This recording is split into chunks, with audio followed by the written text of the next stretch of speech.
പ്രേമത്തിന്റെ കാര്യം അച്ഛൻ അമ്മയടുത്ത് പറഞ്ഞ് ശരിയാക്കി തരാന്ന് പറഞ്ഞില്ലേ? പറയാൻ പറ്റിയ സമയം. ഇന്നലെ നിന്റെ അമ്മ പുറകെ വന്ന് നിന്നപ്പോ നീ അതൊക്കെ പറഞ്ഞുകൂടായിരുന്നോടാ. എന്നെ അടിയടാ അവൾ അടിച്ച്. എൻ്റെ ഒരു പല്ല് പോയടാ. ഒരു പല്ലല്ലേ പോയുള്ളൂ. എൻ്റെ കാര്യം ഒന്ന് പറ അച്ഛാ.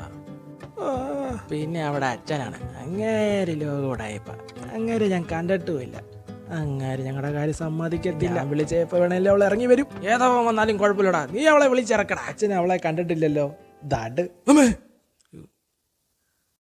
മോനെ, ഈ കല്യാണം നടക്കത്തില്ലടാ. ആരെതിർത്താലും ഞാൻ അവളെ തന്നെ കെട്ടും. നീ പറഞ്ഞില്ലേ ആ ഉടായ്പ പിടിച്ച തന്ത, അത് ഞാനാ. അപ്പൊ അവിടെ തന്ത ഞാൻ തന്നെ. മോനെല്ലാം മറക്കണം. പ്രത്യേകിച്ച് അച്ഛനോട് ക്ഷമിക്കണം. പ്രത്യേകിച്ച് നിന്റെ അമ്മയടുത്ത് പറയില്ല കേട്ടോ. ഇതെല്ലാം ഒരു രഹസ്യമായിരിക്കണം. അയ്യോ മോനെ, ഇന്ന് വിഷുവല്ലേടാ. മോനെ പടക്കം വാങ്ങിക്കാൻ പൈസ വേണോ? 5-6 ഗുണ്ട് വാങ്ങിച്ച് നിങ്ങളുടെ നെഞ്ചത്തിട്ട് ഞാൻ പൊട്ടിക്കാൻ ഞാൻ